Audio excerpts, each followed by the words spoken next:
अगर हमारी तवज्जो अल्लाह की रहमत की तरफ हो जाए तो मेरे नबी पाक ने फरमाया तू रब के बारे में जैसा गुमान करेगा अल्लाह भी तेरे लिए वैसा ही बन जाएगा। अल्लाह वैसा बन के तुझे नवाजेगा। अगर तेरा ये ज़हन बन जाए ना कि जो अल्लाह मुझे देगा वो मुझे ही देगा, तो अल्लाह तबारक व तआला सबसे बढ़कर तुझे ही अता फरमाएगा। लेकिन उम्मीद रब करी और उम्मीद रहमत की, उसके करम की, उसकी अता की। हाँ, एक पहलू जरूर सोच के रखना चाहिए इस मौजू पर। सारी दुनिया निकम्मा कह दे तो बेटा माँ बाप के नजदीक निकम्मा नहीं होता। बाप बेचारा एक गलती का बच्चा करता है तो वो जाता है, दूसरी करता है तो जाता है, तीसरी जगह भी उसके हिस्से की माफी मांगने जाता है, बड़ा कुछ करता है। फिर एक वक्त आ ही जाता है कि जब बाप मजबूर हो के अखबार पे इश्तिहार देता है कि मैंने इसे आग कर दिया है, अब मैं इसके स्याह सफेद का मालिक। क्या ख्याल है आपका? पहली गलती पे अब्बा जी ऐसे कर देते हैं जी, दूसरी पे करते होंगे। कब करते हैं? जब बोले जब हद हो जाती है। और एक दो इश्तिहार नहीं होते। आप सवेरे अखबार खोलें, अखबार के अंदर के सफात का मुताला करें तो शायद दर्जनों इश्तिहार होते हैं आंखनामे के। भाई किस बाप का दिल करता है कि वो बेटा जिसके लिए उसकी उम्मीद है कि कल मेरे बुढ़ापे का सहारा बनेगा, वो लिख के दे दे कि मेरा रिश्ता ही कोई नहीं बेटे के साथ? किसका दिल करता है? और फिर यहां तक नहीं होता, बल्कि आप कानून जानने वाले लोगों से कभी पूछें, वो आंखनामा लोग अदालतों में जमा कराते हैं। कहते हैं जी मैंने तो अखबार में निकाल दिया, मेरा इसके साथ कोई ताल्लुक। अम्मा कहती है मेरा कोई रिश्ता नहीं। क्यों? कब होता है ऐसे? जब बच्चा हद कर दे, जब बच्चा 1 2 3 4 गलतियों पे ऐसा, अल्लाह भी बंदे को सजा देता है। लेकिन कब? जब बंदा बाज ही ना आए, बंदा तौबा करे ही ना, रुजू ही ना करे, सोचे ही ना कि मुझे अल्लाह की बारगाह में जाना चाहिए। हम लोग अपना एक ज़हन बना के जिंदगी गुजारते हैं, एक ज़हन बना के, बल्कि लोग गुनाहों के नाम बदल बदल के वक्त गुजारते हैं। हम अपने नफ्स का बुत बना के सारा वक्त उसी की पूजा पे माज़अल्लाह लगा देते हैं। बस ये ठीक है, ये ठीक है और ये ठीक है, चौथी बात सही कोई नहीं। इसी के अंदर हम उलझे रहते हैं मेरे भाई। रहमत इलाही का गलत तस्वर अपनाते हैं। ओ मेरे भाई, किसी बंदे की मजबूरी तो माफ होती है, लेकिन अगर कोई जानबूझ के ज्यादती करे तो वो उसकी माफी, जिस बच्चे को पता हो ना उस्ताद को कि इसके वाकई घर में फौतगी हो गई थी, उस्ताद उसे सजा नहीं देता। जिसका पता हो कि वाकई ये बीमार था तो उस्ताद उसे क्लास में खड़ा नहीं करता। जिसका पता हो कि ये ज्यादती कर रहा है, जानबूझ के कर रहा है, उस्ताद उसे डंडों से मारता है और ज्यादा मारता है। कहता है तू नालायक है, तू जानबूझ के करता है। मेरे भाई अल्लाह की रहमत है, हर एक पे बरसती है। लेकिन एक बंदा खड़ा ही हो जाए रब के मुकाबले में, वो ना नमाज पढ़े, ना मस्जिद आए, ना कोई काम करे, ना वो दीन की तरफ तवज्जो करे, ना वो कभी अल्लाह से इस्तिगफार करे, ना वो कभी जायज काम की तरफ तवज्जो करे, सारी जिंदगी हराम इकट्ठा करे, नाजायज करे, तो अब तूने हद कर दी। तेरे पास गजब आया नहीं, बल्कि तूने गजब को आवाज दी है। तूने अल्लाह के गजब को, बोलिए, अल्लाह के गजब को, गजब होना और होता है और गजब को आवाज देना, बोलिए, गजब को आवाज देना, इनमें फर्क है मेरे भाई, याद रखें। हम आवाज देते हैं गजब को, गजब होता नहीं। देखें नबी करीम सल्लल्लाहु अलैहि वसल्लम, और ये हदीस आपने याद रखनी है, ये याद रखनी है। नबी पाक सल्लल्लाहु अलैहि वसल्लम ने ना बहुत कम लोगों को बेवकूफ कहा है। हमारे जमाने में तो आम लफ्ज है ना बेवकूफ कहना। अल्लाह के रसूल सल्लल्लाहु अलैहि वसल्लम ने बहुत कम लोगों को बेवकूफ कहा। मुस्नद इमाम अहमद बिन हंबल की हदीस है, नबी करीम अलैहिस्सलाम ने फरमाया वो अहमक है, वो बेवकूफ है। नबी पाक फरमा रहे हैं। और मैंने कहा कम लोगों को हुजूर बेवकूफ कहते थे। नबी करीम अलैहिस्सलाम ने फरमाया वो बंदा बेवकूफ है जो सारा दिन अल्लाह की नाफरमानी करता है और फिर भी रब की रहमत की उम्मीद करता है, तो बेवकूफ है। सुबह से शाम तक लगा हुआ है, मैंने नहीं अल्लाह माननी, मैंने नहीं तेरी माननी, माज अल्लाह मैंने नहीं माननी। शाम होती है तो कहता है अल्लाह बड़ा मेहरबान है, बख्श देगा। तो बेवकूफ है, तू बेवकूफ है। तू बता ना क्या मजबूरी थी नमाज ना पढ़ने की? किसने तुझे गन पॉइंट पे कहा था हराम खाने को? और फला आदमी की तूने गीबत की तो तेरा उसमें क्या फायदा था? ये जो तूने सिर्फ 10 बंदों को हंसाने के लिए झूठा लतीफा सुनाया, इसमें तेरा क्या नफा था? तू सुबह से शाम तक नाफरमानी करता है, शाम को कहता है अल्लाह करीम है माफ कर देगा, अल्लाह मेहरबान है माफ कर देगा। उस्ताद मेहरबान होता है कि नहीं? फेल क्यों करता है इम्तिहान में? बोले उस्ताद बाप होता है ना, उसका दिल करता है शागिर्द फेल हो जाए, तो क्यों करता है? लेकिन शागिर्द ने ज्यादती की, उसने पढ़ा नहीं, उसने मैंने कहा बाप आकनामा लिखवाता है, मजबूर होकर लिखवाता है ना।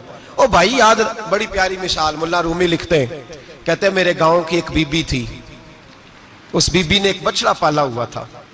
देहातों में ना बूढ़ी माएं बछड़े को पेड़ा देती थी और नाम भी रख लेती थी, किसी ने मिठू नाम रखा होता था, किसी ने कोई नाम। कहते माँ ने बछड़ा रखा हुआ था, अम्मा उसको आवाज देती तो बछड़ा दौड़ा आता, अम्मा उसको पेड़ा खिलाती। बछड़ा बड़ा प्यारा था, जवान हो गया।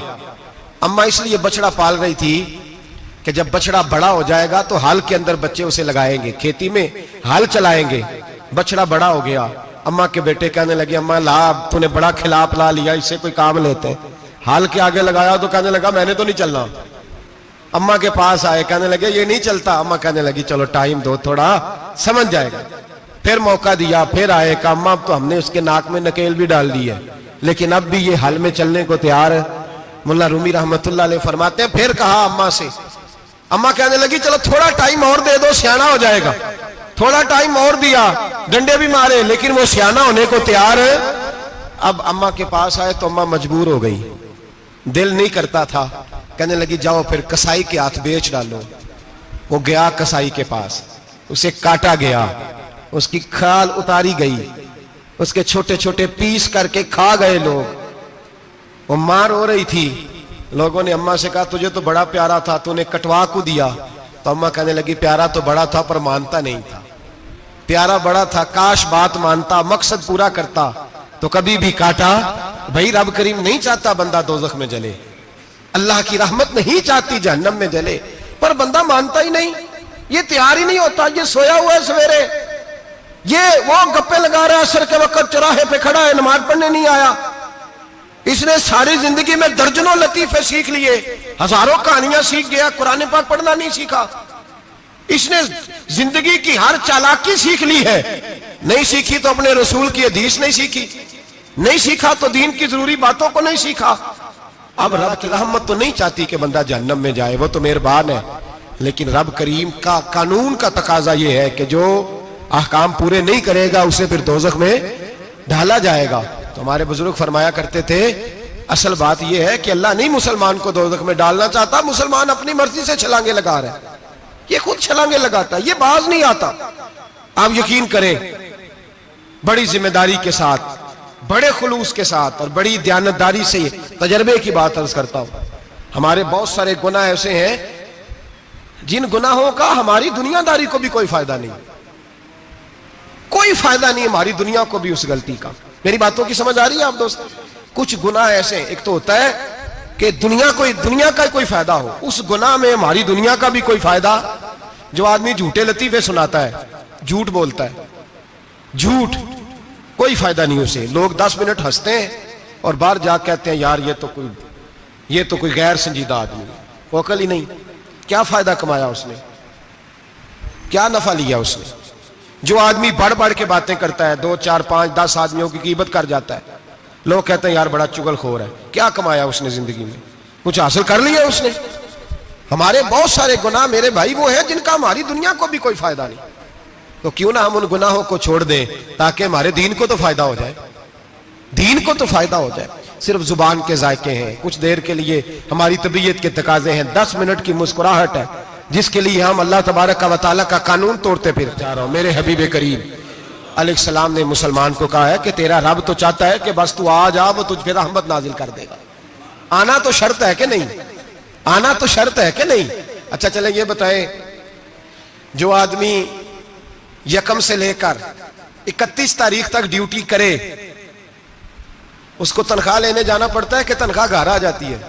बोल के बताएं। फिर भी जाना पड़ता है, वो कहे मैंने ड्यूटी पूरी की है, फिर भी जाना पड़ता है। ड्यूटी पूरी करने के बावजूद तुझे तनख्वाह लेने, और हो सकता है कि यह भी कहा जाए अभी आई नहीं कल आना, हो सकता है यह भी कहा जाए परसों आना, यह भी मुमकिन नहीं कि फौरन। ओ खुदा के बंदे, तू आता ही नहीं खुदा की रहमत लेने, तू उसके घर की तरफ रुजू ही नहीं करता, तू तवज्जो ही नहीं करता, तू कहता अल्लाह मेहरबान है। भाई मेहरबान तो है, तू रहमत लेने आया है, तूने को बहाना बनाया उसकी रहमत का। अल्लाह की रहमत कीमत नहीं मांगती, बहाना मांगती है, पर बता ना तेरा को बहाना है कि नहीं? मेरे नबी करीम सैयद आलम सल्लल्लाहु तआला अलैहि वसल्लम ने फरमाया रब कीमत का सवाल और नहीं मांगता, यकीन करें नहीं मांग, बंदे कीमत मांगते हैं। आप 100 दफा मुस्कुरा के बात करें, एक दफा ना करें तो कहते हैं मौलवी साहब अमीर हो गए, अब तो सही सलाम भी नहीं लेते। एक दफा हो सकता है बेचारा पेट में दर्द हो रही हो सकता है घर की को बहुत बड़ी टेंशन हो सकता है कोई मजबूरी हो। बंदे हमा वक्त कीमत मांगते हैं, हमा वक्त आप तंदुरुस्त हैं, हर वक्त आप कीमत अदा करते हैं तो लोग राजी हैं। लेकिन रब कहता तू कोई कीमत ना दे, कोई बहाना ही बना ले, तेरा रब तुझसे राजी हो जाएगा। सुने बड़ी प्यारी हदीस, बड़ी खूबसूरत हदीस, कंजुल माल में दीगर कुतुब हदीस में है।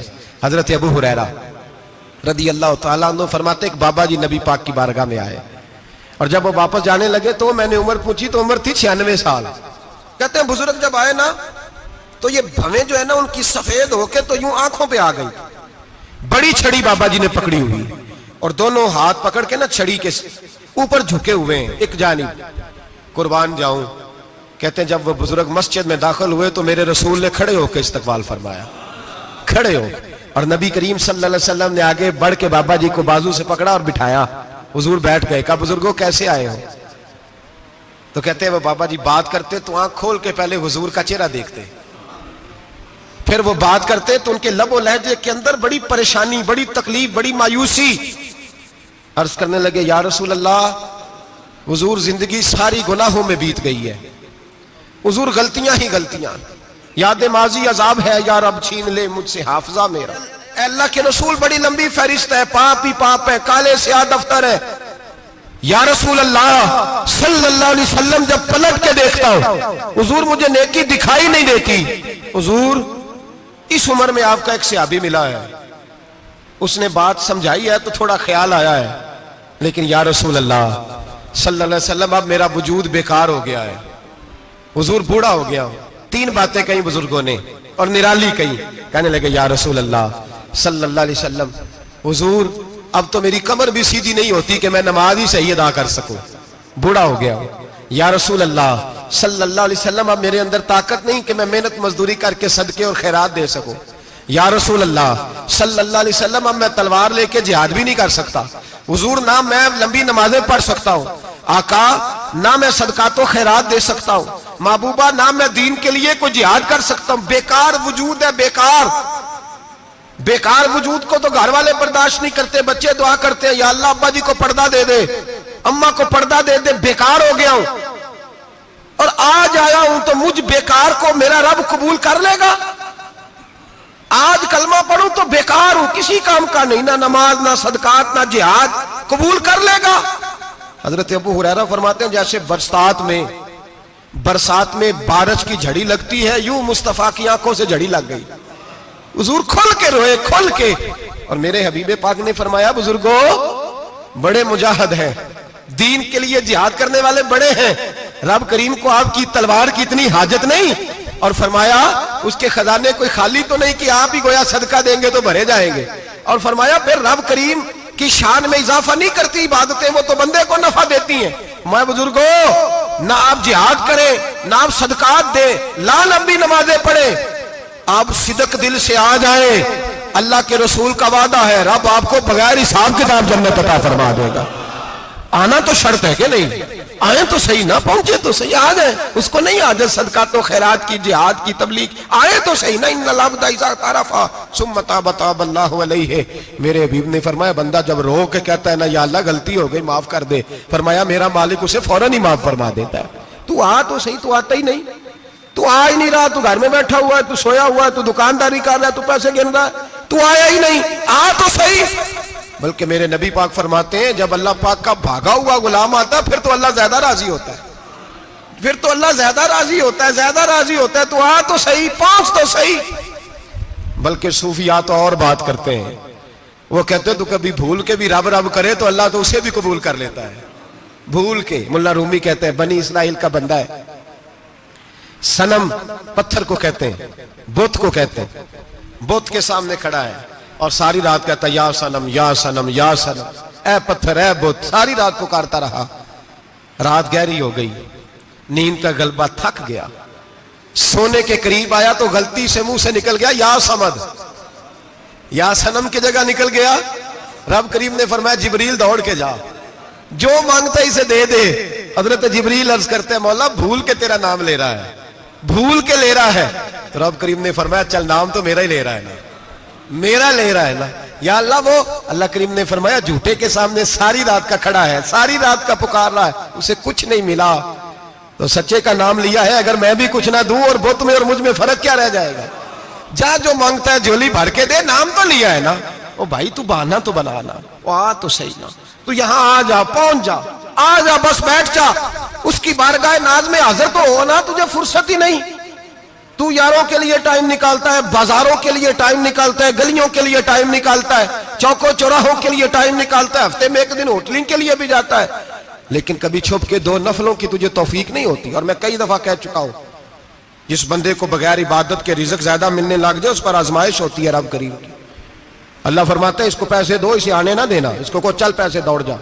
लोग समझते हैं मैं बड़ा ज़हीन हूं, अक्लमंद हूं, देखो मैं अपनी होशियारी से, चालाकी से आगे निकल गया। तो आजमाइश है, ये तो आजमाइश है रब करीम की तरफ से, ये तो उसकी खुफिया तदबीर है। मेरे भाई उसकी बारगाह नाज तक जो आ गया, आना तो हमारी जिम्मेदारी है कि नहीं? फिर उसकी रहमत आगे बढ़ के इस्तकबाल कर लेती है, फिर अल्लाह का फजल उसको थाम लेता है उस बंदे को। और खुदा की रहमत कितनी ज्यादा है, मेरे हबीब करीम सैयद आलम सल्लल्लाहु अलैहि वसल्लम ने फरमाया अल्लाह ने अपनी रहमत के 100 हिस्से किए। हुजूर फरमाते हैं एक हिस्सा अल्लाह ने दुनिया में नाजिल किया है। कितना? एक हिस्सा। फरमाया ये जो माँ बेटे से प्यार करती है, बाप बेटे के लिए मजदूरी करता है, जो बहन भाई के लिए रोती है, ये जो बीवी शौहर के लिए दुआ मांगती है, ये जो बच्चे माँ बाप से प्यार करते हैं, फरमाया ये उस एक रहमत का नतीजा है, एक रहमत का नतीजा। तो सहाबा कहने लगे या रसूलल्लाह वो 99 किधर है? नबी पाक ने फरमाया रब करीम ने संभाली हुई है, कयामत के दिन तुम्हें अता फरमाएगा। अभी तो एक नाज़िल की है, अभी अल्लाह ने।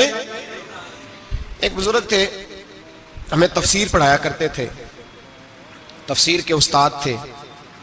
मैंने उनसे एक दिन कहा, मैंने कहा हज़रत साहब कुछ बातों में ना मैं अड़ जाता हूं, मैं अपने आप को इतना लायक नहीं समझता, तो कहीं कहीं ना ज़हन उलझ जाता है, तो कभी उलझ जाता हूं। एक सवाल कई दिनों का है, उसूल तफसीर का मसला है, तो जरा कुछ चीजें ऐसी होती हैं बुजुर्ग कहते हैं जो किताबों से नहीं मिलती, सिर्फ सीनों से मिलती हैं। कोरस तो फकत लफ्ज ही सिखाते हैं, ये आदमी है जो आदमी बनाते हैं। मैंने कहा साहब ये समझ नहीं आई कि यहां भी साहब वहां भी साहब। कहने लगे जी किस तरह? मैंने कहा जी यहां कब्र में भी सवालों के जवाब और फिर कयामत में भी।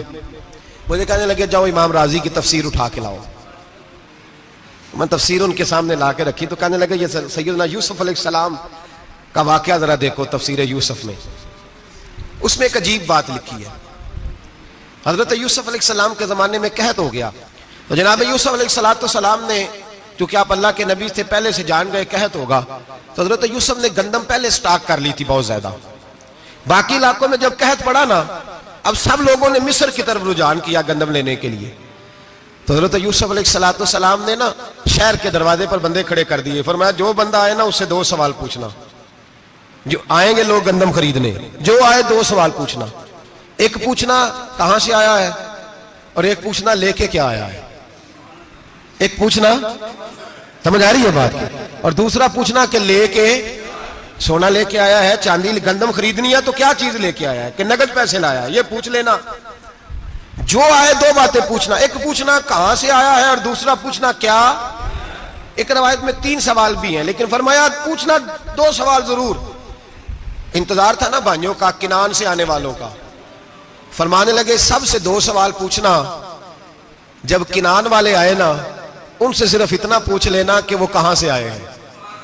अगर पूछे ना किनान से आए हैं तो फिर ये ना पूछना क्या लेके आए हैं, फिर मैं जेब में खुद टटोल लूंगा वो क्या लेके आए। बाकियों से 2 सवाल। जब मेरे भाई आए ना, भाई भाइयों दे वैरी हुंदे ते भाई भाइयों दियां बावां, जब मेरे भाई आए तो उनसे ये नहीं पूछना कि वो क्या, बस ये पूछना कि कहां से, इतनी बात पूछना, बाकी मैं पूछ लूंगा। आप फरमाने लगे रब भी फरिश्तों से कहता है तुम कब्र में ना मेरे बंदों से ज्यादा सवाल ना करना, बस ये पूछ लेना मुझे मानते हैं, मेरे नबी को मानते हैं। कब्र में तुम इतने सवाल पूछ लेना, बाकी लेके क्या है वो मैं खुद ही पूछ लूंगा। फरिश्तों के सामने रब करीम अपने बंदे को बेआबरू करना, बस तू ये बता दे अल्लाह रसूल को मानता है कि नहीं, बाकी जो तेरा हिसाब किताब है ना अल्लाह फरमाते हैं मैं क़यामत में कर लूंगा, मैं पूछ लूंगा इसका क्या इलाज करना है, बस तुम इतना बता दो मुझे मानते हो, मेरे रसूल को, मेरे भाई, मेरे नबी करीम। अलैहिस्सलाम फरमाते हैं, जो बंदा तौबा करने वाला था, अल्लाह की बारगाह में आने वाला था, बार बार तौबा करता था, एहसास रहता था, उसे एहसास था, आया करता था, फिर भी गलतियां हो गई, क़यामत के दिन रब करीम अपने फजल की चादर उस पर डालेगा, फजल की चादर डालेगा, और रब करीम उससे पूछेगा ये गुनाह किया था? और नबी पाक फरमाते हैं उसने बड़े भी गुनाह किए, अल्लाह छोटे छोटे गुनाहों के बारे में पूछेगा, ये गलती की थी, ये गुनाह, बंदा डर रहा है, वो कह रहा है पता नहीं सजा क्या मिलेगी, क्योंकि दुनिया में भी डरता रहा, यहां भी डर रहा है। शर्त यह है कि एहसास वाला हो, आता रहो, फिर भी गलतियां हो गई, ख्याल करता था, मेहनत करता था, नेक होने की जद्दोजहद करता था, कोताहियां रह गई, ये गुनाह किया था या अल्लाह भूल गया था, ये गुनाह किया अल्लाह मुझसे गलती हो गई, यहां भी किया था या अल्लाह गलती हो गई। नबी पाक सल्लल्लाहु अलैहि वसल्लम फरमाते छोटे छोटे गुनाह अल्लाह दिखा रहा है और उससे कह रहा है ये किया था, मानता जा रहा है। रब करीम फरमाता है पता है मैं तेरे साथ क्या करने वाला हूं? टांगे कांप गई, या अल्लाह पता नहीं। फरमाया मैं तुझे इन गुनाहों के बदले नेकियां देने लगा हूं, इन गुनाहों के बदले नेकियां। नबी पाक फरमाते फटाफट ही बोल पड़ा, कहने लगा या अल्लाह मैंने तो बड़े बड़े गुनाह भी किए, अगर तूने गुनाहों के बदले नेकियां दे दिया तो मेरे तो बड़े बड़े पाप भी हैं, वो दूसरे किधर है? तो मेरे हबीब करीम अलैहिस्सलातु सलाम फरमाते हैं रब मुस्कुराएगा जो रब की शान के लायक है। अल्लाह फरमाएगा तेरे दिल में एहसास था, तू आया करता था, तू तौबा करता था, तू मेरी बारगाह नाज में आता था, पता तेरे ऊपर चादर क्यों डाली है? या अल्लाह नहीं, फरमाया मैं तुझे अपनी रहमत की चादर में छुपा के जन्नत में दाखिल करना चाहता हूं। मेरे भाई तू आ तो सही, तू पहुंच तो सही, खुदा रहा। ये जो जितनी दुनियादारी है ना, ये तो आप हर वक्त करेंगे तो राजी होंगे लोग, हर वक्त। और ये जो हमने प्लानिंग की हुई है ना कि मैं फलाना काम करके सियाना हो जाऊंगा, तो इतनी मोहलत नहीं दी अल्लाह पाक ने। वो कहता फौरन आ, अपनी मनसूबाबंदी बदले, रहमत इलाही की जानिब तवज्जो करे, अपना जहन रब करीम के बारे में करम वाला बनाए और ये इरादा करे कि मैं उसकी बारगाह में आऊंगा तो वो मुझे अता करेगा। अपने बाजू पे भरोसा ना करे, अपनी अकल पे भरोसा ना करे, भरोसा जब भी करे खुदा की रहमत पे करे, उसके फजल पे करे, उसके करम पे करे, और जहन बनाए कि अल्लाह माफ करने वाला है। हमारे जिम्मे यह है कि हम अपने गुनाहों का एहसास पैदा करें, हमारी जिम्मेदारी यह है कि हम तौबा सच्ची और खरी करें, हमारी ड्यूटी यह है कि हम अल्लाह की बारगाह में सही मानों में हाजिरी दें। हम तौबा भी झूठी करते हैं, बल्कि अगर मैं कहूं कि मजाक करते हैं। शब बारात आने वाली है ना, किस दिन है? जुमेरात को शब बारात आएगी। कुछ लोग तो खैर वैसे ही डट जाते हैं, कहते हैं हम नहीं मानते, वो पक्के लगे हुए हैं, वो कहते हैं नहीं इबादत नहीं करनी चाहिए। मैंने कहा यार बस करो, छोड़ दो। अब अल्लाह की इबादत करने के लिए भी तुमसे सनद लेनी पड़ेगी कि मौलवी साहब इजाजत दे, नफल पढ़ लें, इजाजत लेनी पड़ेगी। और बंदे बड़े समझदार हैं, वो कोई सियासी बंदा दूसरी पार्टी का आ जाए तो उसे मुतमिन कर लेते हैं। कुछ बसरा दूसरी जमात का मसला पूछ ले, कहते मौलवी साहब पूछ के दसांगा। ये मोटी सी बात है। शबरात को क्या होता है? इबादत। क्या होता है? बोल के बताए। यही होता है ना, तो इसके लिए सर्टिफिकेट की जरूरत है जी। वल्लज़ीना यबीतूना लिरब्बिहिम सुज्जदन व क़यामा। अल्लाह फरमाते हैं मेरे बंदे सारी रात गुजार देते हैं या कयाम करते हुए या सजदा करते हुए। इसके लिए सर्टिफिकेट की जरूरत है। बड़ी जल्दी मसला पूछने आ जाते हैं लोग। हाँ, एक वो है जो मानते ही नहीं सिरे से, एक वो है जो बड़ा अजीब मानते हैं। वो कहते हैं शबरात है, छोटा गोश्त ही नहीं मिल रहा दुकान से। भाई शबरात गोश्त खाने का दिन है, हलवा खाने का दिन है शब बारात, मौज करने का दिहाड़ा आ गया शब बारात। शबरात आई, अब पहले किलो गोश्त आता था, अब 2 किलो ले लो। ये कौन सा तरीका है शब बारात मनाने का? और फिर शब बारात मनाई जाएगी, मेराज शरीफ से पटाखे चल रहे हैं रोज शाम को, चलते हैं ना? नहीं, मैं क्यों, अरे मैनू गलती लगती, तुसी बोले नहीं ना। चलते हैं पटाखे। कौन बेचता है पटाखे? हिंदू, सिख, यहूदी। चलाता कौन है? किसने कहा चलाने को? इसमें कोई किसी फिरके का भी इख्तलाफ नहीं होता। डरना चाहिए अल्लाह पाक से। अल्लाह जहन्नम की आग ठंडी करता है, हम जलाते हैं शबरात को। रब फरमाता है ठंडी होगी, हम जला रहे हैं। बच्चे पटाखों के पैसे पड़ोसी से लेके आते हैं कि हमसे लेते हैं? हम मना क्यों नहीं करते? जूते ना पॉलिश करने पर तो थप्पड़ लगते हैं, तो पटाखे वाले बच्चे को नहीं पूछा जा सकता? बाप की जिम्मेदारी है। और मुहद्दिसीन ने मसला लिखा है, अगर बच्चा नाबालिग कोई गलती करता है तो उसका बाप जिम्मेदार है, जवाब दे उसकी जगह पर। इनको समझाएं। शब बारात आएगी, फिर तौबा होगी, हर मस्जिद से रोने की आवाज आएगी, जोर जोर से लोग रोएंगे, तड़पेंगे, इज्तिमात होंगे, बड़े बड़े इज्तिमात होंगे, तौबा करेंगे लोग, करेंगे ना इंशाअल्लाह ताला। आएंगे ना लोग मस्जिदों में, फिर सवेरे झूठ बंद हो जाएगा ना, अगली सुबह मिलावट खत्म, कम तोलना खत्म। ये कैसी तौबा है? वो दुकानदार जो शबरात वाले दिन गलत सूजी फरोख्त कर रहा है, मिलावट वाली चीनी बेच रहा है, ताकि दवाइयों में धोखा देते हैं लोग, दवाइयों में धोखा देते हैं। एक डॉक्टर खुद मुझे कहने लगे, वो मेरे दोस्त है, हल्का फुल्का कोर्स किया हुआ है, कहते मेरे दोस्त हैं कई सारे लोग, तो एक ऐसा ही हमारे शोबे का आदमी था, तो अपने अब्बा जी को वो ड्रिप लगाने लगा, तो अब्बा जी कहने लगे, पुत्र मिन्नू असली ला दे तेरी मेहरबानी, मिन्नू असली ला दे तेरी मेहरबानी, लोखा अली ना ला दे। ये हाल हो गया। दवा, मुझे बताएं वो कौम इखलाकी तौर पे कितनी गिर चुकी है जो दवाइयों में जहर बेचती है, दवाइयों में। और मैं इंशाल्लाह किसी मौके पर तफसील से इस पर गुफ्तगू करूंगा, बड़ी तफसील से। मैंने बहुत सी मालूमात इकट्ठी की हैं कि कितना जुल्म करते हैं ये लोग, लिखने वाले भी, लाने वाले भी, बेचने वाले भी, कितने बड़े मुजरम है। सेहत के साथ खेलते हैं, सेहत बारह लाम दाम बरसरे। मतलब जिस आदमी ने धोखे का माल ला के रखा है, शबरात वाले दिन के रात तौबा भी करनी है और सवेरे ये बेचना भी है, वो तौबा करने आया है। जिसने धोखे का माल ला के रखा है कि सवेरे बेचना है और रात तौबा भी करनी है, वो तौबा कर रहा है कि मजाक कर रहा है? तौबा मेरी तौबा, अस्तगफिरुल्लाह, या अल्लाह माफ कर दे, ऊंची ऊंची आवाज में रो रहा है, और सवेरे सारे चक्कर वही हैं। ये कैसी तौबा है? तौबा क्या है? मेरे नबी पाक अलैहिस्सलाम के गुलामों ने तौबा की तकसीम की। हजरत हसन बसरी से किसी ने पूछी तौबा क्या है, तो आपने फरमाया तौबा ये है कि जब तू तौबा कर ले तो फिर उस जगह नजर ना आना जहां खड़े होने से रब रसूल नाराज होते। और फरमाया तौबा ये है कि जब तूने तौबा कर ली फिर वहां से गैर हाजिर ना होना जहां हाजिरी का तुझे अल्लाह रसूल हुक्म देते हैं। ये तेरी तौबा है। और अगर तू ऐसा नहीं करता फिर तूने तौबा नहीं की, फिर तूने मजाक किया। मेरे भाई, रहमत इलाही आवाज देती है की तरफ रुजू करें, दौड़े और रहमत की उम्मीद रख के आएंगे। समझ ले कि अल्लाह पाक, मैं एक बात अक्सर करता हूं, नबुव्वत का दरवाजा बंद हुआ है। दाता गंज बख्श अली अजमेरी ने कहीं नहीं लिखा था कि मेरे बाद अली बिन उस्मान अजमेरी दूसरा नहीं आ सकता।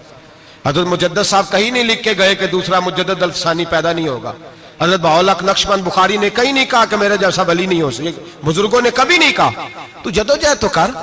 इकबाल कहते हैं आज भी हो अगर इब्राहिम का ईमान पैदा, आग कर सकती है अंदाजे गुलिस्तां पैदा। तू प्रोग्राम तो बना, आगे की तरफ तो सफर कर। मेरे नबी करीम सैयद आलम सल्लल्लाहु अलैहि वसल्लम ने फरमाया तेरे आ जाने से तेरा रब राजी हो जाता है। जब तू आता है तो तेरा अल्लाह राजी हो जाता है। ये जो हमारी मुश्किलात होती है ना, जिनमें हम उलझे होते हैं, वो जो हमें जादू हो जाता है, तवीज कर देते हैं हमारे करीबी रिश्तेदार, वो तवीज नहीं होते, वो हमारे अमाल की सजा होती है, हमारे अमाल की सजा होती है। हम वो ढूंढते फिरते हैं कि बाबा मिल जाए, फूक मारे सही कर दे, हालांकि वो हमारे अमाल की सजा है। हमें अपनी तरबियत करनी चाहिए हमें। और वैसे भी दम दुरूद तवीज धागा, मैं अक्सर कहा करता हूँ, मैं कहता हूँ मैंने किसी किताब में नहीं पढ़ा कि कोई बंदा नबी पाक से यमन से दम कराने आया हो कि मैं हुजूर से दम कराने जा रहा हूँ, मिस्र से आया हो दम कराने, शाम से दम कराने आया हो। मेरे नबी पाक के पास जो भी आया करता था नबी पाक का दीन सीखने आया करता था। दम दुरूद तो एक ज़िमनी चीज है, जिल्ली चीज है, हो गया तो ठीक है, वरना अल्लाह पाक अगर बीमारी में राजी है तो नबी पाक ने खुद बीमारी को सीने से नहीं लगा के रखा।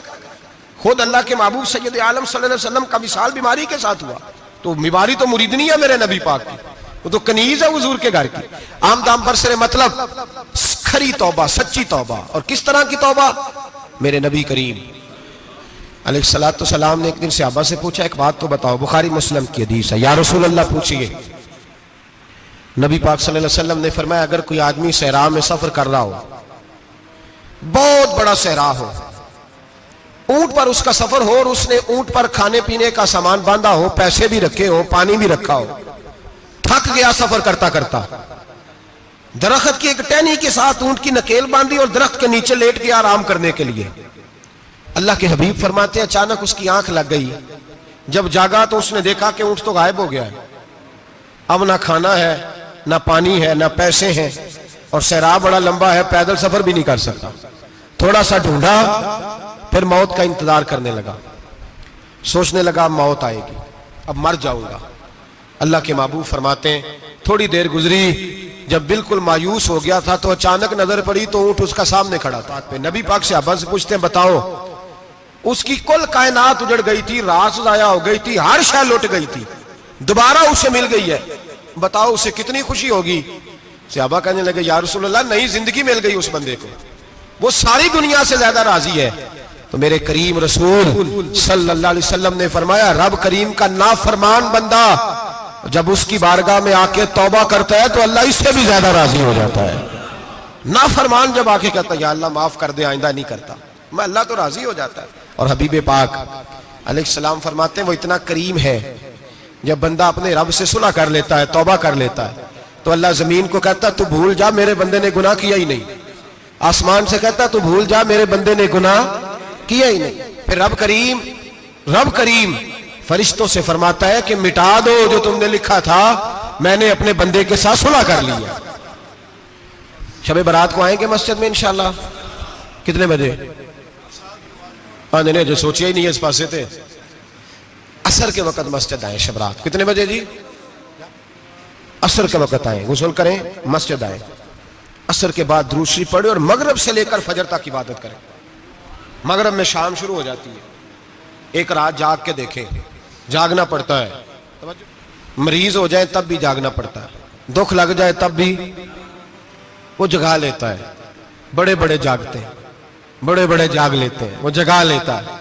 तंदुरुस्ती भी, सेहत भी, दौलत भी, एसी भी, पलंग भी बड़ा अच्छा, लेकिन अगर वो नींद ना देना चाहे तो बंदा सारी रात ही तड़प के जागता है, तड़प के।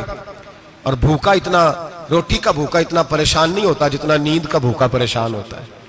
उलझ जाता है इंसान, वो जगा लेता है कबल इसके कि वो खुद जगाए, खुद ब खुद जाग जाए। मगरिब से लेकर फजर तक नमाज पढ़ें, जिक्र करें, दुरूद पाक पढ़ें, महफिल में शिरकत करें। मेरे रसूल करीम अलैहिस्सलाम की प्यारी ज़ौजा उम्मुल मोमिनीन सैयदना आयशा सिद्दीका रदी अल्लाह ताला अन्हा कहती हैं हुजूर रमजान के अलावा सबसे ज्यादा रोजे शाबान में रखते थे, गोया प्रैक्टिस होती थी रमजान की।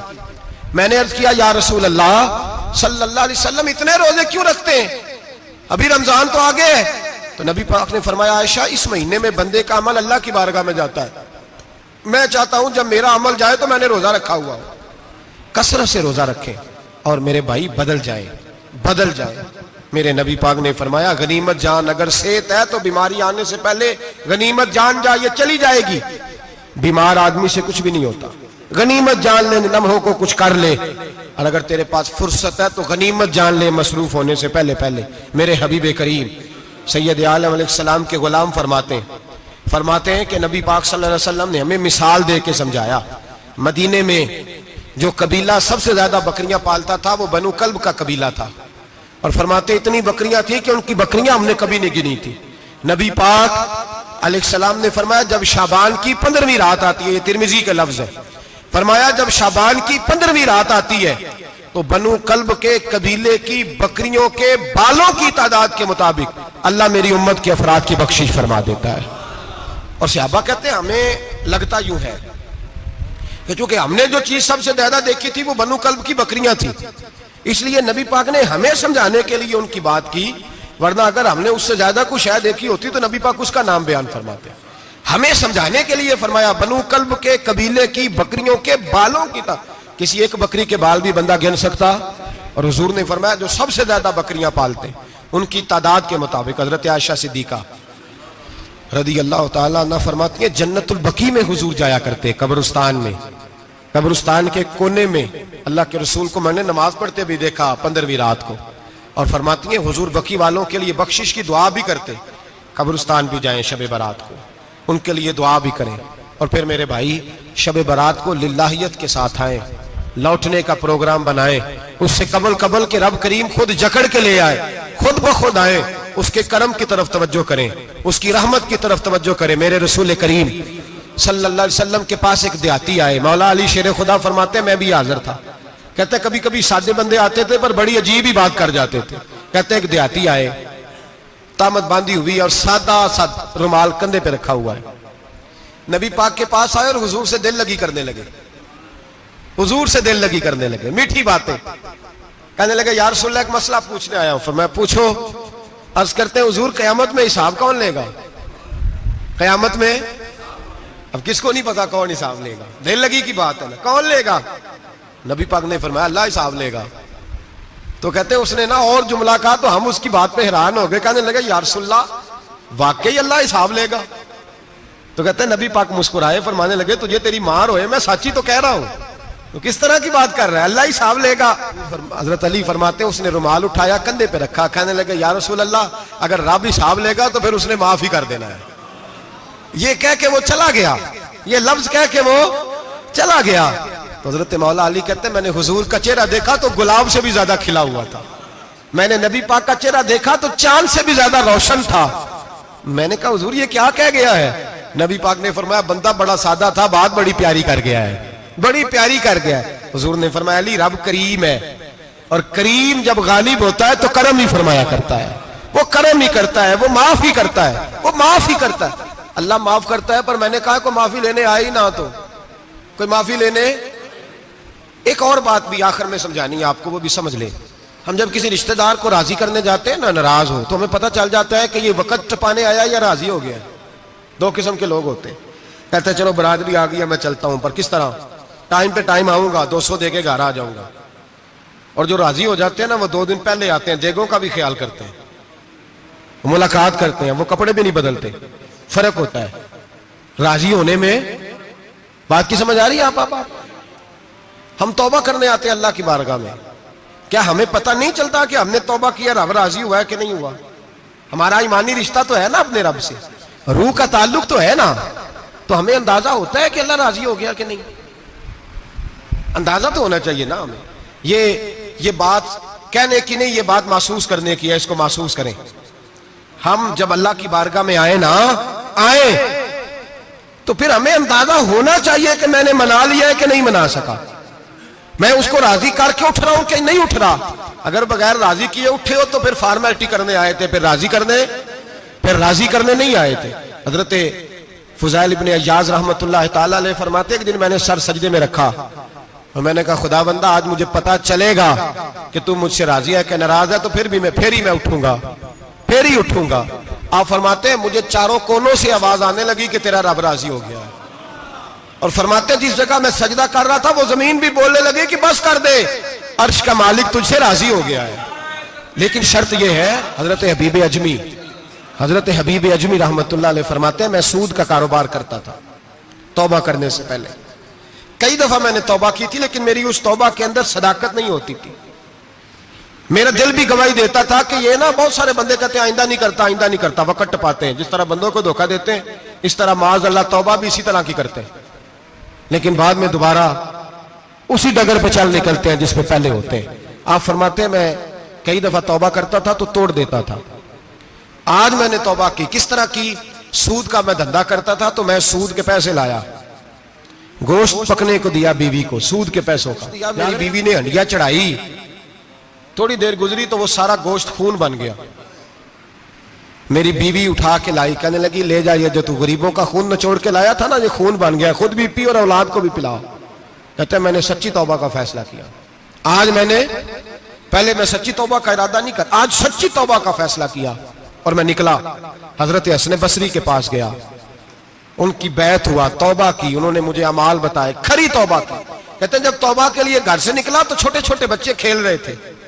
एक बच्चा कहने लगा पीछे हट जाओ, बहुत बड़ा सूदिया है, इसका साया भी पड़ गया तो हमारे अंदर नहुसत आ जाएगी, पीछे हट जाओ, सूद का धंधा करता है।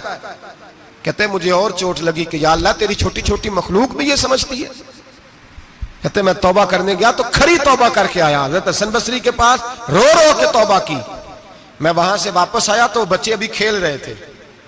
कहते हैं वो बच्चा जो पहले बोला था कि पीछे हट जाओ, बड़ा सूद वाला है, नहुसत पड़ जाएगी, वो बच्चा फिर आवाज देके कहने लगा दोस्तों पीछे हट जाओ, रब करीम का वली आ रहा है, अल्लाह का बंदा आ रहा है, कहीं ऐसा ना हो हमारे पैरों से गर्द उड़े और इस वली के ऊपर पड़े और इसकी तौहीन हो जाए, अल्लाह हमसे नाराज ना हो जाए वली की तौहीन करके, पीछे हट जाओ। आप फरमाते हैं मैंने तड़प के आसमान की तरफ देखा और मैंने कहा या अल्लाह मुझे समझ आ गई है कि खरी तौबा क्या होती है, सच्ची तौबा, असल तौबा क्या होती है। झूठ मूठ की तौबा न करें। शब बारात को आए और बड़ा दयानतदारी का मशवरा देता हूं, दिल को संभाल के आए। अगर झूठ नहीं छोड़ना, फरेब नहीं छोड़ना, हमने मस्जिद की हाजिरी की पाबंदी नहीं करनी, तो फिर तौबा के लफ्ज पुकारना धोखा है, फिर ये धोखा है, फिर ये मजाक है, फिर मजाक ना करें। आना है तो खरी तौबा के इरादे से आए, खुल के आए। इंशाअल्लाह हर साल हम भी सारी रात यहाँ बैठते हैं, आपसे भी गुजारिश करेंगे कि छुट्टी ना करें, वक्त पे आए, मगरिब में आए, नवाफल अदा करें, ईशा के बाद नवाफल पढ़े। महफिल करने का मकसद ये होता है कि तिलावत से दिल नरम होता है, नात से दिल नरम होता है, तकरीर से इंसान की सोच बदलती है, तौबा की तरफ जाती है। ये सारे काम करके जब बंदा इस्तिगफार करता है, तौबा करता है, तो उसके लिए आसान हो जाता है, ज़हन बन जाता है। इसलिए वाज भी होगा, जिक्र भी होगा, दुआ भी होगी। वक़्त को ज़ाया न करें, रमज़ान करीब आने वाला है। बुजुर्ग कहते हैं अगर शब बारात पे सच्ची तौबा कर लोगे तो फिर रमज़ान में जो नेकियां करोगे वो तुम्हारे पास स्टॉक बन जाएगा, वो तुम्हारे पास खजाना इकट्ठा हो जाएगा। तौबा अभी से कर लो, मामलात अभी से समेट लो, ताकि जब रमजान आए तो फिर नेकियां खजाना बन के जमा हो। हमेशा मिदहते खैरुल अनाम में गुजरे, दुआ है ये उम्र दरूद व सलाम में गुजरे। आखिर दावाना अनिल हम्दुलिल्लाह।